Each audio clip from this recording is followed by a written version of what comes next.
사도행전 2장 14절부터 41절의 말씀을 보겠습니다.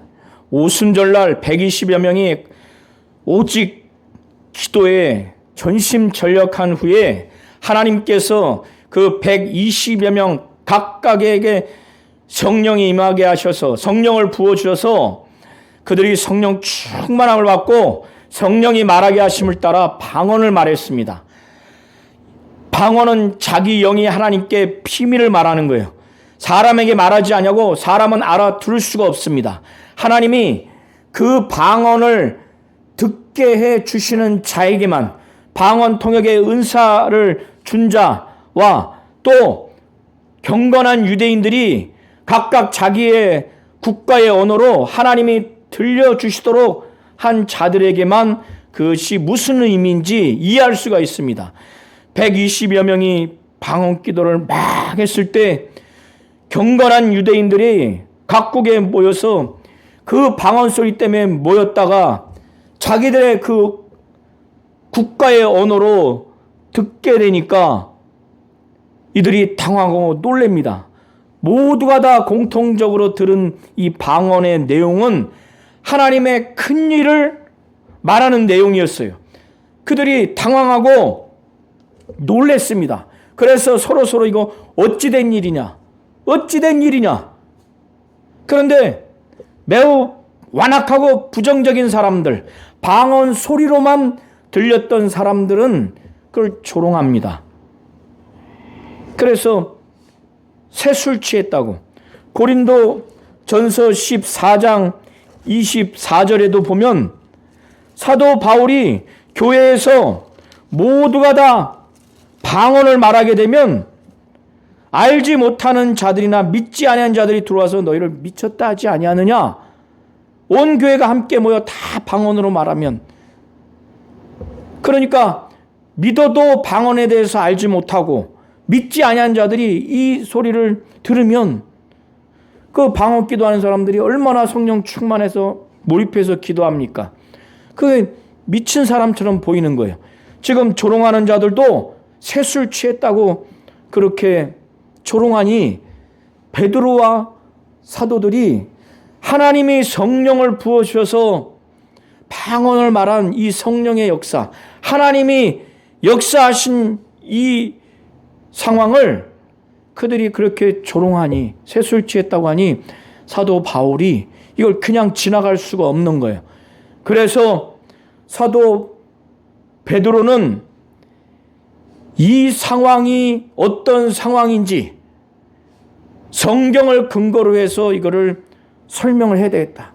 그리고 이것은 하나님이 예수를 통해서 역사하신 하나님의 역사라고 하는 것을 또 성경을 근거로 해서 이것을 전해야 되겠다. 그래서 이들로 하여금 각각 회개해서 각각 예수 그리스도의 이름으로 침례를 받고 죄사함을 얻어서 성령 받도록 그런 의도로 그가 말씀을 증거한 것으로 보여집니다.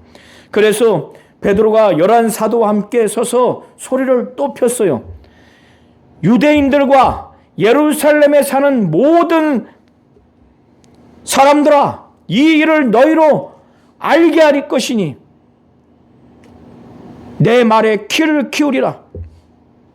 그러니까 사도 베드로는 성령 받고 방언을 뜨겁게 한 이 상황을, 이 일을 그들에게 알게 하고자 하는 그 간절함으로 소리를 떠펴서 얘기를 한 거예요. 11 사도와 함께 서서 그가 12 사도 중에서 대표자로 나서서 그가 설교를 합니다. 그의 설교의 내용은 나머지 11 사도들도 다 공감하는 그런 내용인 거예요. 그래서 내 말에 귀를 기울이라는 거예요.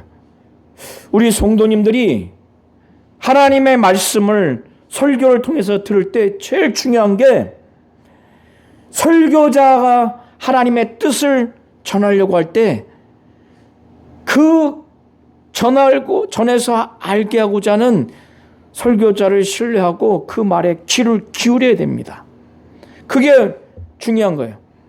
자, 이렇게 조롱하는 사람들이 120여 명이 전부 다 세술에 취했다고 조롱하니까 베드로가 그 당시에 유대인들의 식습관의 그 삶의 모습을 근거로 해서 때가 제3시니, 그러니까 여기서 때가 제3시라고 하는 것은 오늘날 한국의 시간 계산법으로 오전 9시입니다.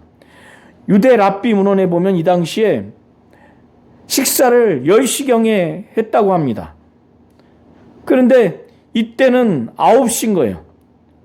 그러니까 술을 마실 시간도 아니에요. 이들은 식사를 하거나 하고 난 후에 포도주를 곁들여 먹는데 전혀 식사할 시간도 아니고, 또 120여 명이 이렇게 오순절날 술 먹고 취한다고 하는 것은 말도 안 되는 그런 상황인 겁니다.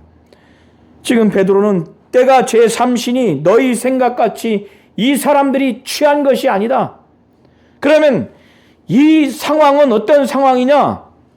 하나님이 선지자 요엘을 통해서 말씀하신 예언한 말씀이 지금 그대로 이루어지는 상황이라고 16절에 말하면서 17절부터 21절까지 요엘서 2장 28절부터 32절의 말씀을 인용하면서 하나님이 어떤 말씀을 했는가를 증거합니다. 그래서 지금 성령 받고 막 뜨겁게 방 기도하는 거 술 취한 게 아니다.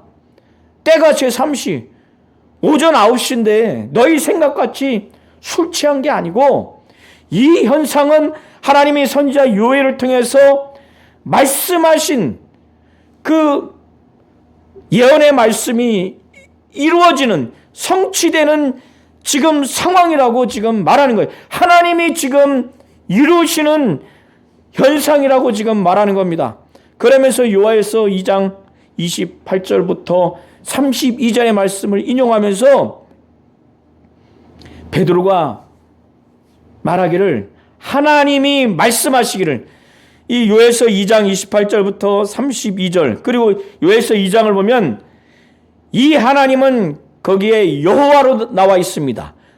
그런데 베드로는 그 요엘서 2장에 말씀한 주체인 여호와를 하나님으로 분명히 말합니다. 하나님이 말씀하시기를 말세에, 근데 요엘서에 보면 말세라고 나와 있지 않고 그 후라고 나왔습니다. 그러나 베드로는 성령의 감동으로 그 후가 말세라고 지금 해석하고 지금 말하는 겁니다. 그러니까 하나님의 말씀하시기를 말세에 내 영을 모든 육체에 부어 주리니, 요엘서 2장 28절 보면 모든 만민이라고 나와 있어요. 그러니까 하나님이 말씀하시기를, 이 현상은 지금 하나님이 내가 내 영을 말세에 부어 주었기 때문에 나타나는 현상이라는 거예요. 모든 육체에, 모든 그 만민에게, 그러면서 모든 육체에 내가 내 영을 부어 주리니 그 만민에게 차별이 없어요. 너희의 자녀들은 성령 받고 나서 예언할 것이요, 아들, 딸 성별의 차이가 없고, 또 젊은이들은 환상을 보고 늙은이들은 꿈을 꾸리라. 그때 내가 내 영을 내 남종과 여종에게 부어주리니 그들이 예언할 것이요. 그러니까 하나님이 말씀하시기를 말세에 내가 내 영을 모든 육체에 부어주리니, 만민에게 부어주리니 너희의 자녀들은 예언할 것이요, 젊은이들은 환상을 보며 늙은이들은 꿈을 꾸리라. 성령을 받고 나니까 남녀노소 불문하고, 자녀들은 예언하고 또 젊은이들은 환상을 보고 늙은이들은 꿈을 꾸리라. 구약에서 하나님이 말씀하시는 그 경로가 직접 말씀하시는 경우도 있고, 또 꿈이나 환상을 통해서 하나님의 계시의 말씀을 증거하는 경우가 있습니다. 이렇게 예언을 이 로엘서 2장 28절부터 32절을 보면 여기서의 예언은 장래일을 말하는 것으로 기록되어 있습니다. 또 환상을, 이상을, 꿈을 꾸리라.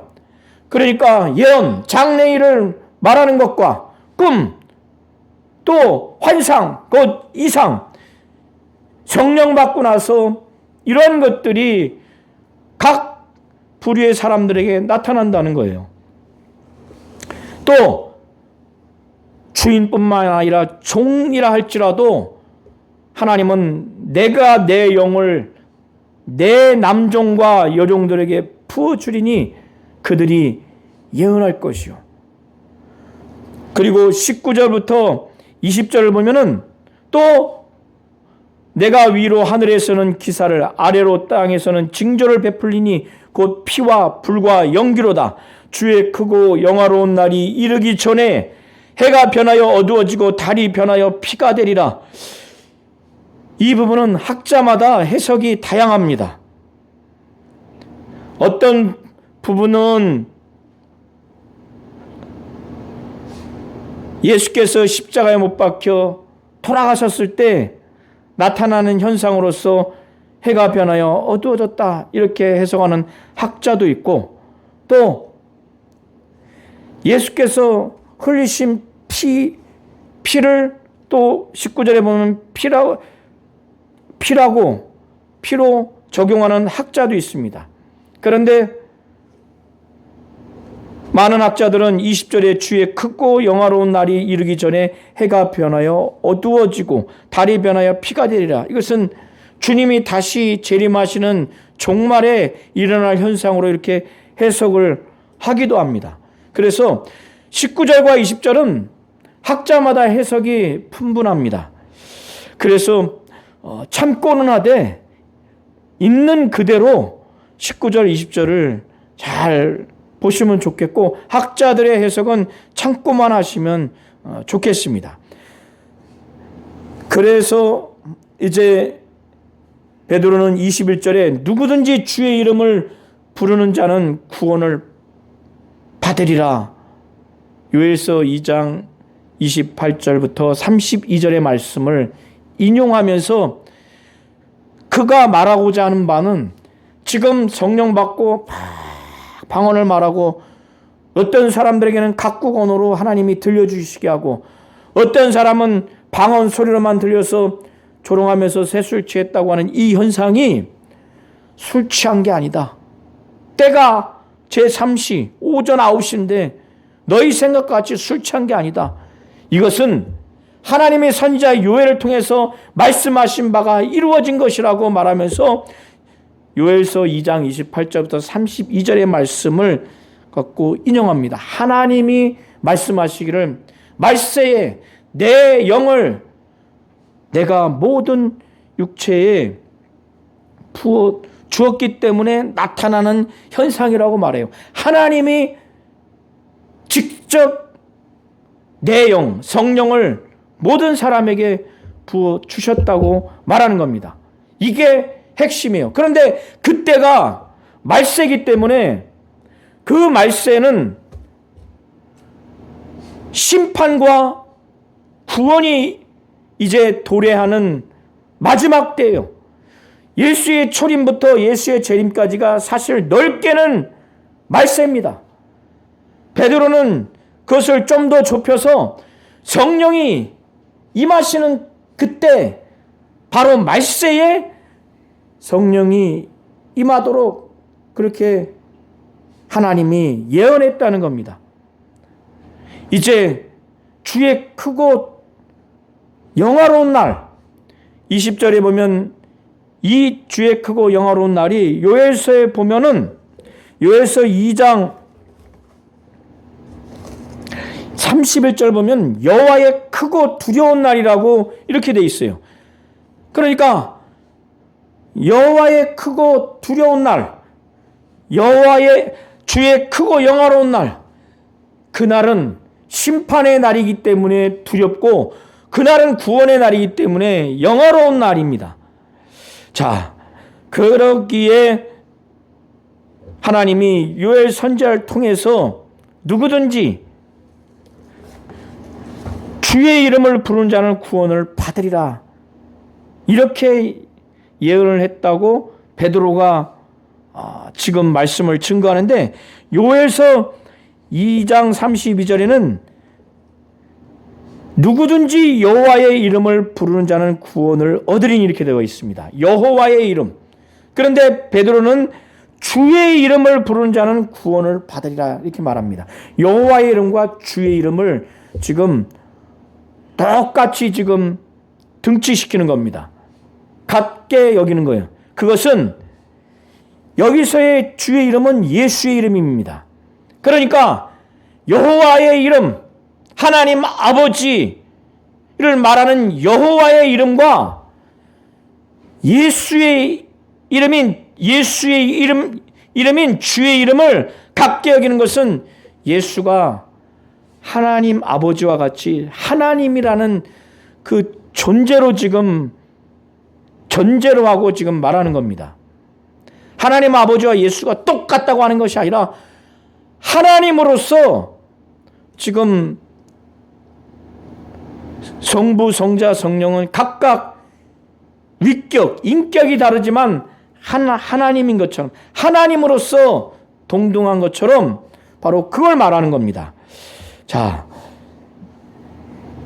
베드로가 지금 요엘서 2장 28절부터 32절을 통해서 성령 받고 뜨겁게 방언하는 이것이 요엘 선지자를 통해서 하나님이 말씀하신 것이 이루어진 것이라고 말하고, 하나님이 내가 내 영을 이 사람들에게 부어준 것이라고, 하나님이 직접 하나님의 영을 부어준 것이라고 지금 말하는 겁니다.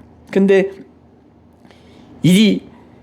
이때가 지금 말세에 하나님이 내가 내 영을 부어주라고 했기 때문에 이 말세에 주의 두렵고 크고 두려운 날, 주의 크고 영화로운 이 날이 이르기 전에 해가 변하여 어두워지고 달이 변하여 피가 되기 때문에 누구든지 주의 이름을 부르는 자는 구원을 얻을 수 있도록 그렇게 예언을 한 겁니다.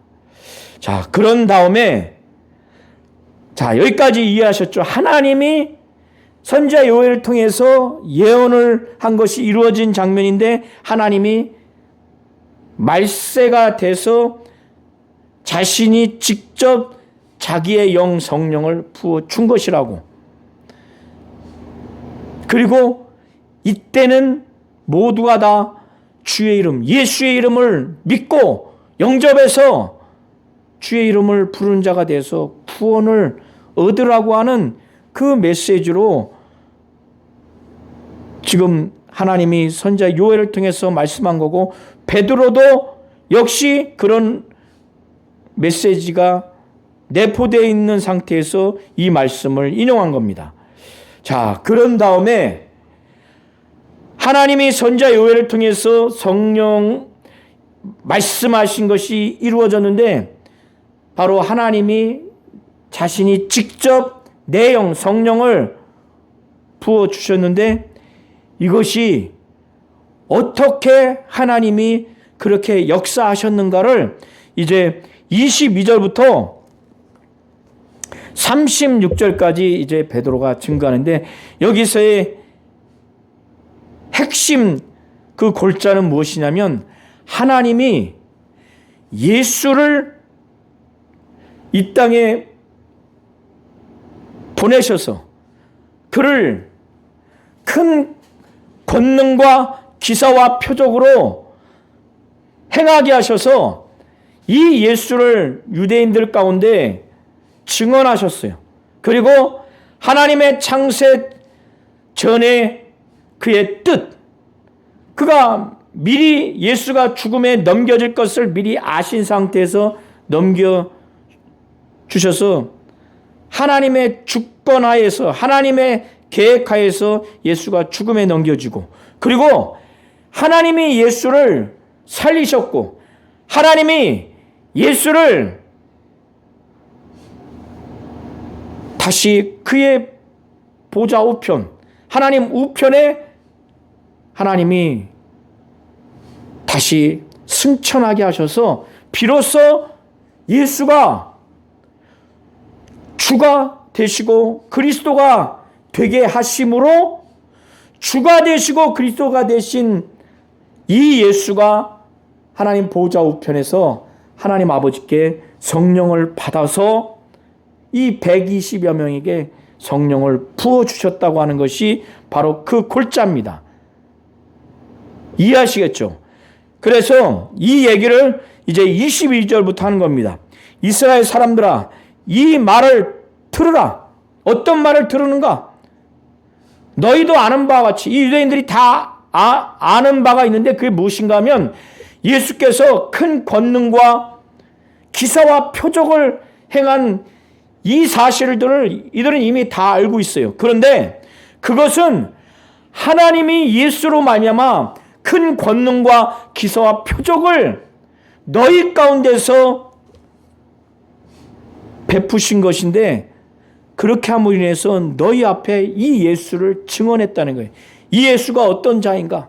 바로 주가 되실 그리스도, 또 예수가 그리스도라고 하는 것, 주가 되는 예수, 또 그리스도이신 예수, 그가 하나님의 아들이요, 또 그가 하나님이라고 하는 그의 신분, 그의 정체성을 하나님이 이 예수로 말미암아 큰 권능과 기사와 표적을 유대인들 가운데 베푸셔서 그들로 하여금 증언을 했습니다.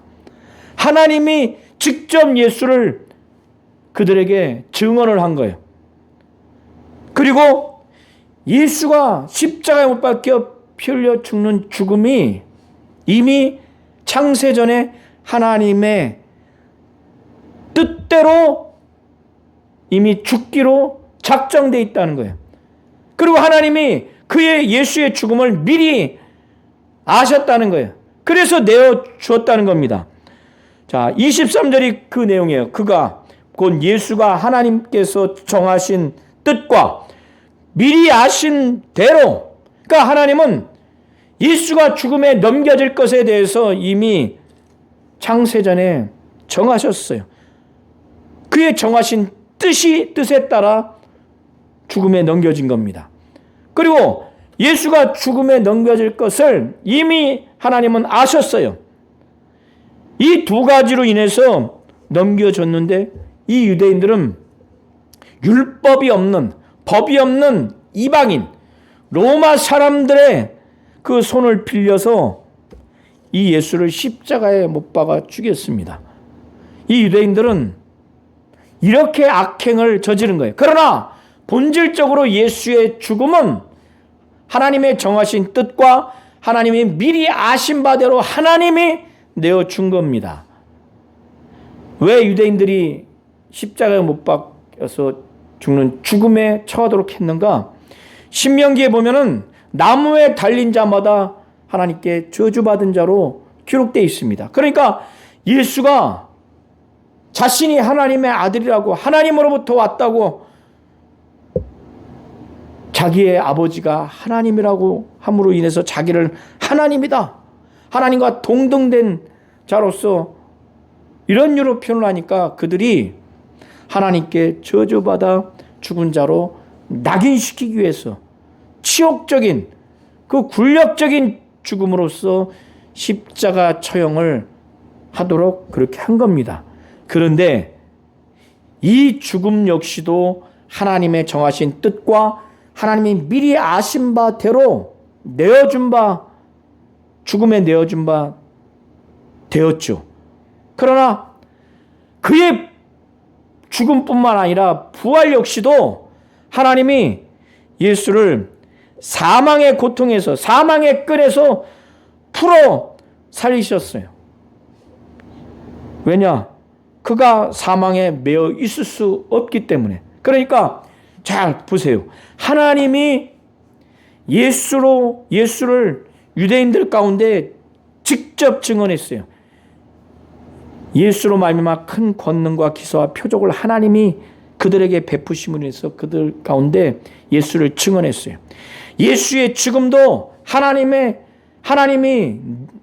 주권적으로 내어주신 겁니다. 그가 정하신 뜻과 그가 미리 아신 바대로 죽음에 내어준 바 된 거예요. 부활도 하나님이 직접 사망의 고통 꺼내서 풀어 살리셨습니다. 자, 하나님이 직접 예수를 증언했고, 하나님이 직접 죽음에 내어주셨고, 하나님이 예수를 살리셨어요. 자, 이 하나님이 예수를 살리셨다고 하는, 예수가 부활했다고 하는 것을 베드로가 시편 16편 8절부터 11절의 말씀을 갖고 그것을 이제 전합니다. 25절에 헬라어 원어에는 가르라고 이유 접속사가 있는데, 하나님께서 예수를 사망의 고통에서 풀어 살리셨다고 하는 성경 구절의 근거를 지금 25절부터 28절까지 지금 제시하는 겁니다. 그래서 헬라어 원어의 가르라고 하는 이유 접속사를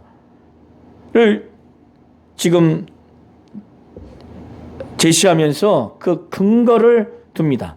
하나님이 다윗을 통해서 이미 예수의 부활에 대해서 이미 예언을 한 거예요. 그런데 시편 16편 8절부터 11절은 다윗이 자기 장인인 사울이 자기를 시기해서 막 죽이려고 했어요.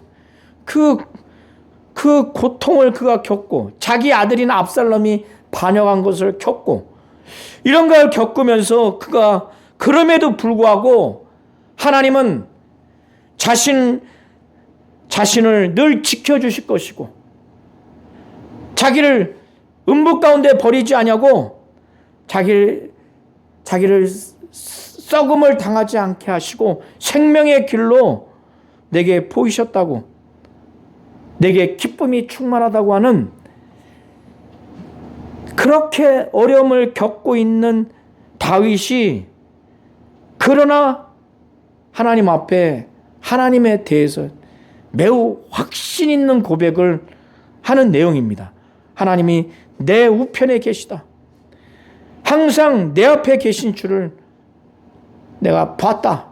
이런 내용인데, 이게 베드로는 어떻게 해석을 하냐면, 다윗이 하나님께 받은 예언의 말씀의 내용으로 말하는데, 그 예언의 말씀이 어떤 내용이냐, 예수가 아버지께 고백 내지는 기도하는 내용을 다윗이 대신 대언하는 그 내용으로 해석을 하는 겁니다. 그래서 다윗이 그를 가리켜 이르되, 곧 예수를 가리켜 이르되, 베드로는 다윗이 시편 16편 8절부터 11절에 말한 것이 예수에 대해서 지금 말한 내용으로 지금 해석을 하는 거예요. 그래서 시편 16편 8절부터 11절은 다윗이 많은 어려움을 겪고 나서 하나님 앞에서 하나님에 대해서 확신을 갖는 고백이면서도, 또 하나는 예수를 가리켜 예수의 고백을 대신 대언하는 그 미래의 내용을 담고 있어요. 그래서 다윗이 그 당시에 자신의 고백을 말한 내용이면서 먼 훗날 예수에 대해서, 예수가 하나님 아버지께 고백 내지는 기도하는 내용을 대언하는 미래를 향한 내용, 이렇게 그 당시뿐만 아니라 미래를 향한 내용을 이중적으로 담고 있는 거예요. 자, 베드로가 시편 16편 8절부터 11절을 예수에 대해서 다윗이 말한 거다 하면서 지금 이걸 해석하면서 인용합니다. 내가 항상 내 앞에 계신 주를 배웠으며, 여기서 내가는 예수를 말하는 겁니다. 예수가 항상 내 앞에 계신 주, 바로 하나님 아버지를 배웠으며, 나로 예수로 요동치 않게 하기 위하여 그가, 하나님 아버지가 내 우편에 계시도다. 그러므로 내 마음이, 예수의 마음이 기뻐하였고 내 혀도 즐거워하였으며 육체도 희망에 거하리니, 자신의 육체가 부활할 것에 대한 표현을 지금 말하는 겁니다.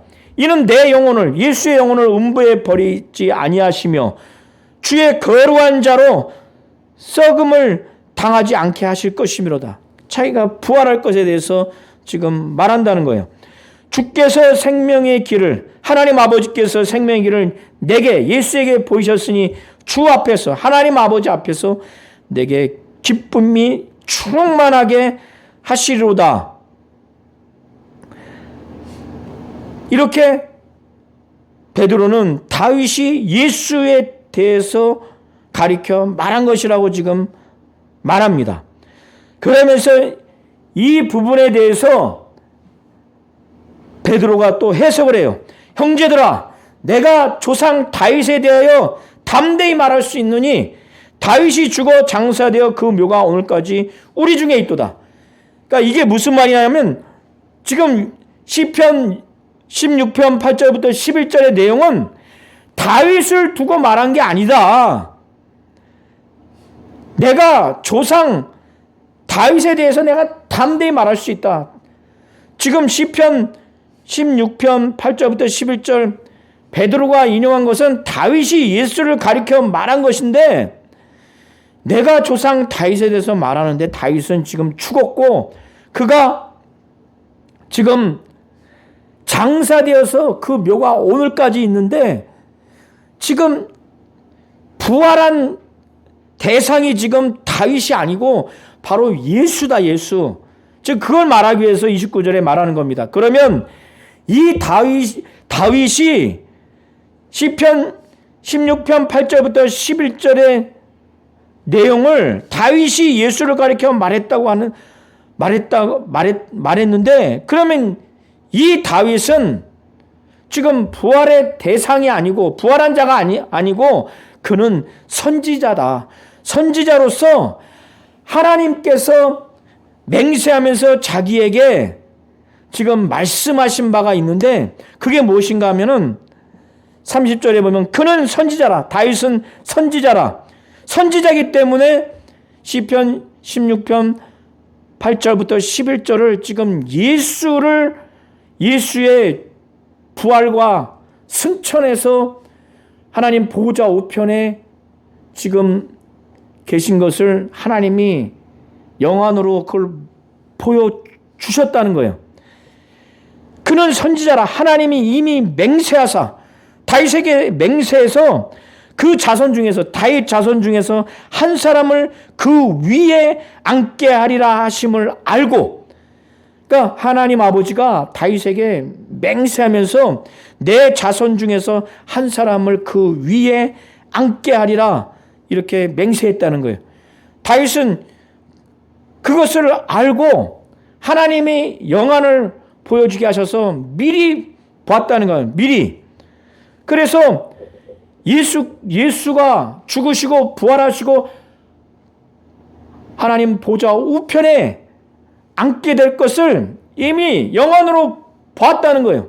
미리 본 거로 그리스도의 부활을 지금 말하되 그가 음부에 버림이 되지 않고 그의 육신이 썩음을 당하지 아니하리라 이렇게 했다는 거예요.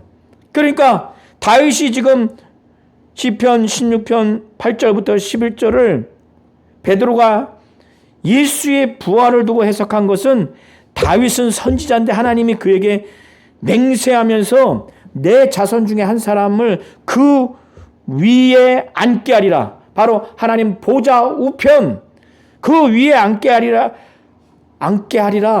이렇게 맹세한 것을 그가 알고 하나님이 다윗에게 영안을 보게 해주셨는데, 먼 훗날 예수라고 하는 주님 그리스도가 죽으시고 부활 승천하셔서 하나님 보좌 우편에 앉는 것을 미리 봤다는 거예요.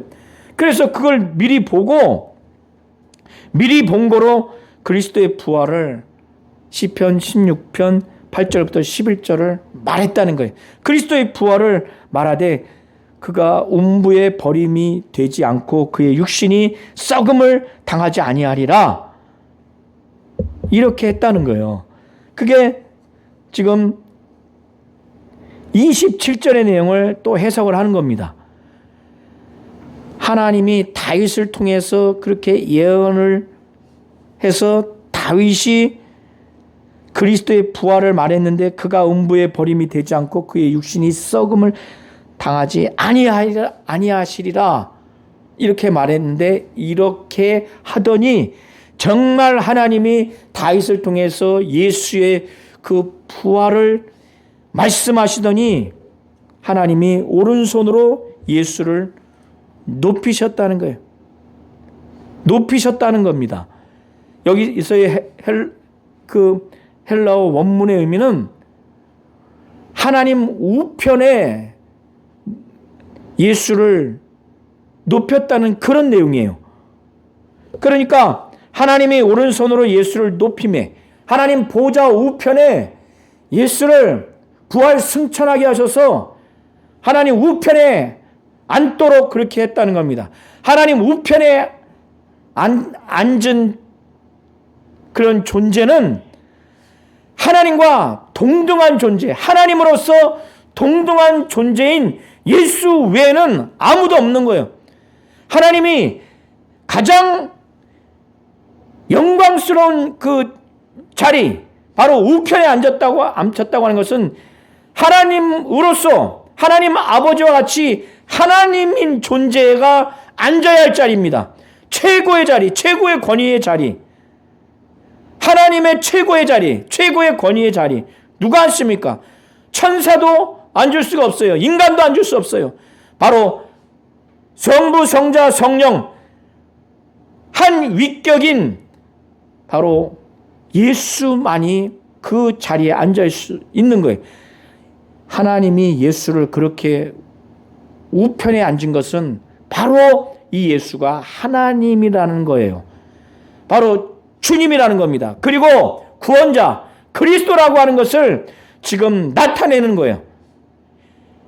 그 전에는 하나님이 아니었다가, 그 전에는 주님이 아니었다가, 그 전에는 그리스도 구원자가 아니었다가 우편에 앉았을 때 비로소 하나님이 되고 그리스도가 되고 주님이 되는 것이 아니라 그게 그때 나타나는 겁니다. 그래서 그렇게 해석을 하셔야 돼요. 그래서 그 위치에 올라 있었기 때문에 바로 이제는 주님으로서, 그리스도로서, 바로 하나님으로서 아버지께 성령을 받아서 일평생 하나님께 순종하며 살겠다고 하는 자들에게 성령을 부어주시는 겁니다. 베드로는 지금 그걸 말하는 거예요. 하나님이 오른손으로 예수를 높이심에 보좌 우편, 그 우편 보좌, 하나님 우편에 앉힌 거를 바로 오른손으로 예수를 높였다고 말하는 겁니다. 그가 약속하신 성령을 아버지께 받아서 너희 보고 듣는 이것을 부어 주셨느니라. 그러니까 하나님이 예수를 직접 예수를 통해서 큰 권능과 기사와 표적을 베푸심으로 인해서 직접 증언하셨고, 예수의 죽음도 하나님의 정하신 뜻과 미리 아신 바대로 죽음에 내어 주었고, 하나님이 예수를 살린 것도 하나님이 그를 사망의 고통에서 풀어 살리셨어요. 성령으로 그를 살리셨습니다. 또 승천하게 하신 것도 하나님이 직접 그를 보좌 우편에, 하나님 우편에 앉게 하셔서 예수로 하여금 주와 그리스도로서 나타나도록 바로 그렇게 하신 거예요. 그래서 하나님 보좌 우편에 계신 이 예수가 비로소 주님, 곧 하나님과 같은 존재요. 그리고 그리스도가 그리스도로서 나타났다고 하는 것을 시편 110편 1절을 근거로 해서 베드로가 또 이것을 말합니다. 시편 110편 1절은 다윗에 대해서 지금 말하는 게 아니다. 다윗이 부활하고 승천해서 하나님 아버지 우편에 있는 게 아니다. 그런 차원에서 지금 베드로가 말하는 거예요. 다윗은 하늘에 올라가지 못했다. 그러나 그가 친히 말하기를, 그 친히 말하는 내용이 다윗 자신을 두고 말하는 것이 아니라 예수가 바로 하늘에 올라갔다. 하나님 우편에 앉아있는 하나님으로서 주님이요, 구원자로서 그리스도라고 하는 것이 나타났다. 지금 말하는 거예요. 그래서 34편 보면 다윗은 하늘에 올라가지 못하였으나 친히 말하여 이르되 주께서 내 주에게 말씀하시기를 내가 내 원수로 내 발등상 되게 하기까지. 여기서의 주께서는 시편 110편 1절에 보면은 여호와로 나와 있습니다. 그러니까 주께서, 여호와 곧 하나님 아버지께서 내 주 예수에게 말씀하시기를 내가, 곧 하나님 아버지가 내 원수, 예수의 원수, 마귀죠, 원수로 내 발등상 되게 하기까지. 그러니까 이 당시에 고대 사회에서는 시편 110편 1절을 기록할 그 당시, 다윗이 작성할 그 당시에 두 국가가 전쟁을 했을 때 이긴 국가의 왕이 진 국가의 왕의 이 목을 밟습니다.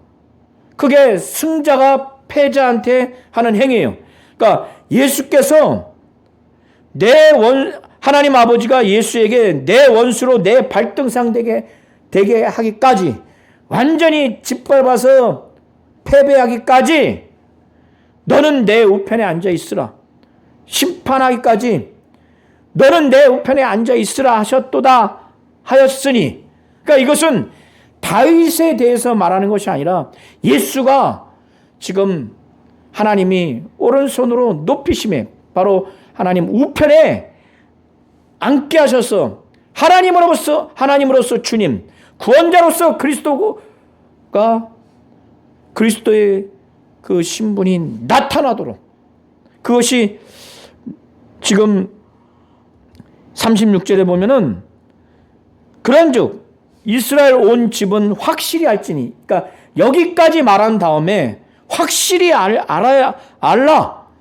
예수가, 하나님이 예수로 말미암아 큰 권능과 기사와 표적을 베푸셔서 예수에 대해서 직접 증언했고, 또 예수의 죽음도 미리 정하신 뜻과 미리 아신 바대로 내어줬고, 또 예수의 부활도 하나님께서 직접 성령으로 사망의 고통에서 살리셨고, 또 하나님이 오른손으로 예수를 높였어요. 보좌 우편에 승천하신 것도 하나님이 하신 거예요.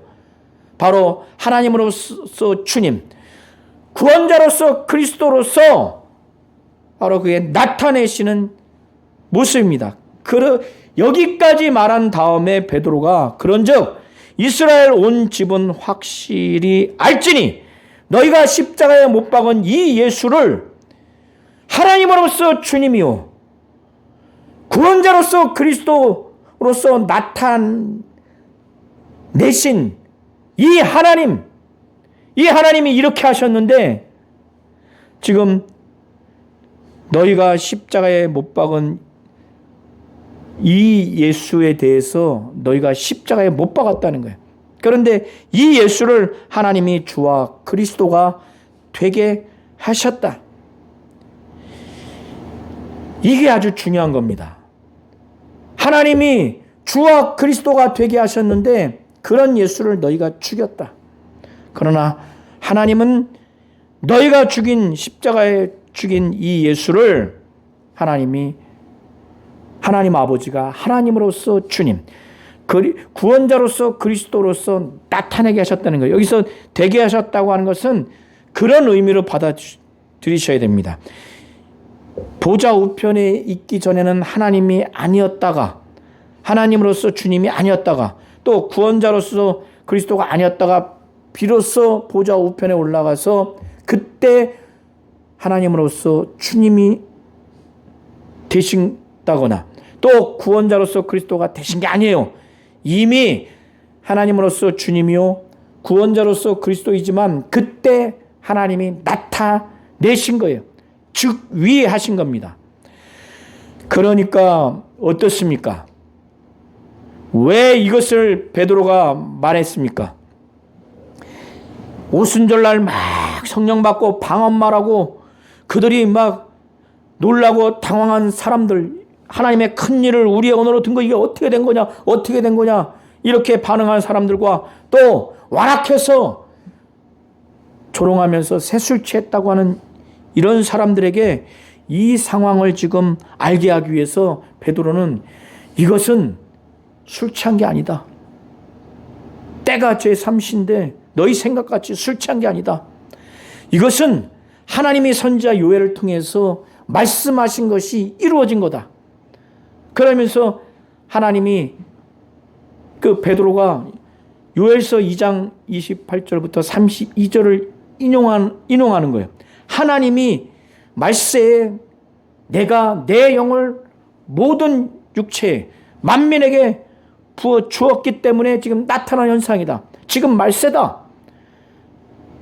예수의 이름을 진정으로 믿고 영접해서 그의 이름을 불러서 구원받아야 된다고 하는 이런 내용을 지금 말하고, 그러니까 하나님이 자기의 영을 말세에 부어 주었기 때문에 나타나는 현상이다.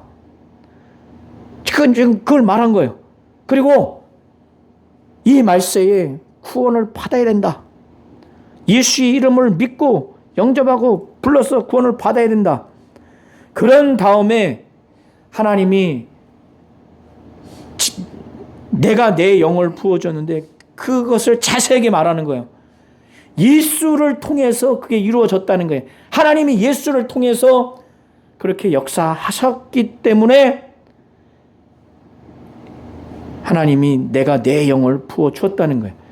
그래서 예수의 모든 그 삶과 사역, 그의 죽음과 부활과 그의 승천을 하나님이 직접 주권적으로 역사하신 것을 베드로가 시편 16편 8절부터 11절 말씀, 시편